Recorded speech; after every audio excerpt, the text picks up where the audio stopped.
Pascal Siakam is one of the best young players in this league that they have to offer right now. And I feel like a lot of people aren't talking about Siakam as much as I feel like we could be. When I always watch the games, I always felt like last season when he was with Kawhi and Kawhi was on the Raptors, I felt like he was a little bit held back in what he could have done. Obviously, he fits the role, which, I mean, you could tell he didn't mind fitting to the role that he was placed in.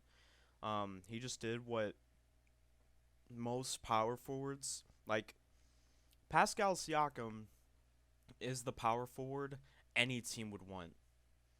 He cuts through the back door a lot. He can shoot the three on a good percentage. He can shoot from the mid as well. He can dunk. He can do pretty much anything. And the best part about his game, when he averaged the 17 points per game that he had, was that it was mostly from cuts and fast breaks. Which, yeah, he can also run the fast break. And he's long.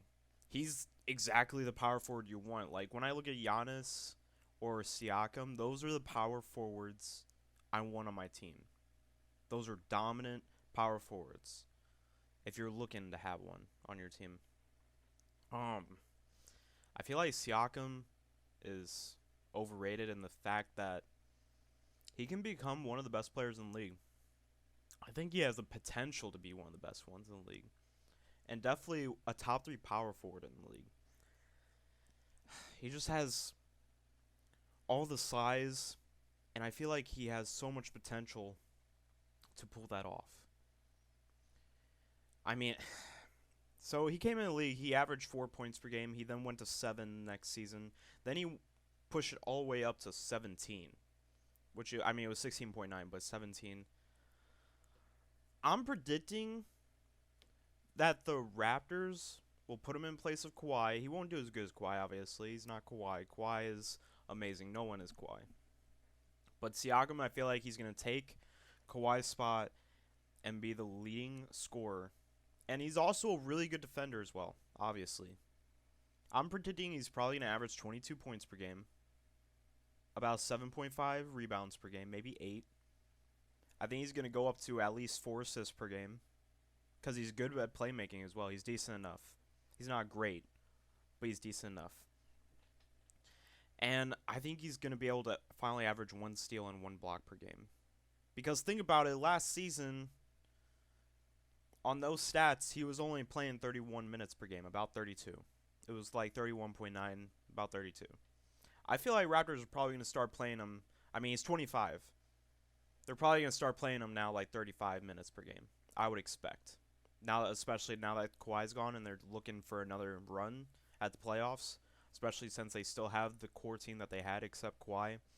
I mean, you could tell they're going to try to make one more playoff push. Because everyone's contracts are up after this season. Which obviously there's been talks about Siakam getting contract, which if I were the Raptors, yeah, I am definitely giving him a contract extension, no doubt. He's amazing. I feel like we need to start talking about him more because I feel like he's going to be one of the best power forwards in the game. I feel like he's totally underrated in the fact that people need to start talking about. He's 6'9" power forward with a 7'3" wingspan. He's 25.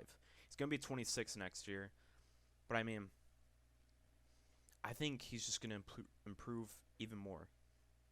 This is his 4th year coming in, and this 4th year is going to be a great year for him. I mean, he's almost in his prime.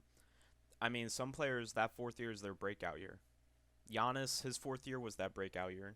Kobe had that 4th year breakout year. I mean, these are superstars. I kind of have faith in Siakam that one day he'll be a superstar, but he has to put the work in, which he does. He has the work ethic. His old college coach said he was a workhorse.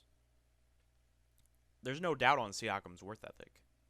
I mean, you can tell that his work ethic is good. He's gotten better every season. He went up by 10 points per game from his 2nd to 3rd season. I mean, I wouldn't be surprised if he went up like another 6. That's why I have him averaging 22. But yeah, he's a great player. I feel like we should start talking about him more. He's an amazing power forward, no doubt.